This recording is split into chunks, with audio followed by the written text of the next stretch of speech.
நம்ம day to day லைஃப்பில் அதிகமாக நம்ம சஃபர் ஆகிறது கழுத்து வலிங்க. ஸோ நெக் அப்படிங்கிறது ஒரு கர்வேச்சர் ஷேப்பில் இருக்கும். அதில் ஒரு 7 வெர்டிப்ரா இருக்குது. ஒரு வெர்டிப்ராக்கு இடையிலையும் ஒரு ஜவ் இருக்குங்க, டிஸ்க்னு சொல்லுவாங்க. டே டு டே லைஃப் ஸ்டைலில் ஒரு ராங் போஸ்டர்ஸை ரொம்ப நேரம் மெயின்டைன் பண்ணுறவங்க, அந்த நெக் அப்படின்னு சொல்லக்கூடிய அந்த கர்வேச்சர், அதாவது ஒரு வளைவு இருக்கும், அந்த இடத்த நம்ம அதிகமாக வந்துட்டு கம்ப்ரஸ் பண்ணுறோம். ஒரு அளவுக்கு மீறிய ஒரு ப்ரெஷர் அந்த இடத்துல நம்ம கொடுக்குறோங்க. அந்த இடம் ஹர்ட் ஆகுது. அங்கே இருக்கக்கூடிய டிஸ்க் வந்துட்டு விலகுதுங்க.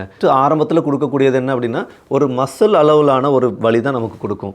நாம் அதை கவனிக்காமல் மேலே மேலே மேலே நம்ம அதுக்கு ஒரு ஹர்ட் கொடுத்துக்கிட்டே இருப்போம். அந்த இடத்துல டிஸ்க் விலகுனது ஒரு நர்வை கம்ப்ரஸ் பண்ணுற அளவுக்கு விலகுங்க. நம்ம சொல்லக்கூடிய கிரானிக் பெயின், கழுத்து வலி, நர்வ் கம்ப்ரஸ் ஆச்சு, ரேடியேஷன் ஆயிடுச்சு, கை நம்னஸ் ஆகுது, தலை சுற்றுது, தலை வலிக்குது, தூக்கம் வர மாட்டேங்குது, இவ்வளவும் வந்துட்டு நேற்று ஆரம்பித்து இன்றைக்கி வரக்கூடியது கிடையவே கிடையாதுங்க.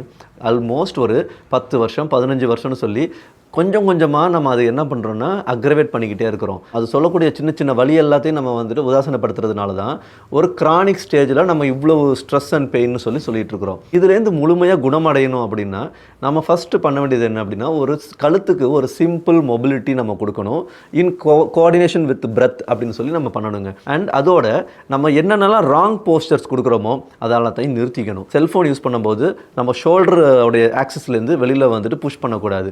நம்ம லேப்டாப் யூஸ் பண்ணும்போது ஷோல்டர் லெவல்லேருந்து நெக்கை ஃபார்வர்டில் புஷ் பண்ணக்கூடாது. தூங்கும்போது 2 தலகாணி வச்சு தூங்குறது, லாங்காக வந்துட்டு ஒரு டிரைவிங் போகிறது, இது மாதிரியான ஒரு ஆக்டிவிட்டிஸ் எல்லாத்தையும் நம்ம குறைக்கணும். நம்ம அதிகமாக பாடியில் கேஸ்ட்ரிட்டிஸ் சேர்த்துக்கிட்டே இருக்கிறோங்க. இந்த கேஸ்ட்ரிட்டிஸ் என்ன ஆகுது, கழுத்தில் போய் அக்யூமுலேட் ஆகி கழுத்தை ஒரு ஸ்டிஃப்னஸ் கிரியேட் பண்ணும். நாம் எப்பெல்லாம் ஸ்ட்ரெஸ் ஆகுறோமோ, எப்பெல்லாம் டென்ஷன் ஆகுறோமோ, எப்பெல்லாம் கோவப்படுறோமோ, அப்போல்லாம் நம்ம பாடியை நம்ம வந்துட்டு இருக்கிடுவோம், நமக்கே தெரியாது. அப்படி இருக்கிற போது இது அதிகமாக பாதிக்கிற இடம் எதுன்னா கழுத்துங்க.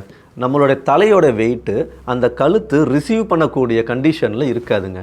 ஸோ அட்லீஸ்ட் நம்ம ஒரு டெய்லி எக்ஸசைஸ், டெய்லி யோகா அப்படிங்கிறது கழுத்துக்கு என்ன கொடுக்கணும்னு தெரிஞ்சு கரெக்டாக நம்ம அப்ளை பண்ணோம்னா ஒவ்வொரு நாளும் அந்த கழுத்துக்கு நம்ம கொடுக்குற அந்த ஹர்ட்டை நம்ம அந்தந்த நாள் வந்து ரிலீஸ் பண்ணிக்கிட்டே இருக்கலாம். அதாவது இன்றைக்கி கழுத்து வந்துட்டு ஒரு பெரிய அளவில் பாதிச்சிருச்சு, நமக்கு ஒரு கிரானிக்காக மைக்ரைன் இருக்குது, வெர்டிகோ இருக்குது, ஸ்லீப் டிஸார்டர் இருக்குன்னா நேற்று ஆரம்பித்து இன்றைக்கி வர்றதே கிடையாது. இது எல்லாமே வந்துட்டு ஒரு 10 வருஷம் 15 வருஷம் நம்ம டெவலப் பண்ணி கொண்டு வரக்கூடிய ஒரு பிரச்சனை தாங்க. முடிஞ்சவர்களையும் நம்மளுடைய லைஃப் ஸ்டைலை நம்ம கரெக்ஷன் பண்ணிக்கணும்.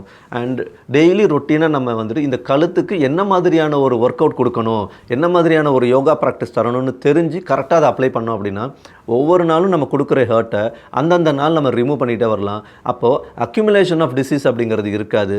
நம்ம வந்துட்டு காலத்துக்கும் வந்துட்டு ஆரோக்கியமாக இருக்கலாம்.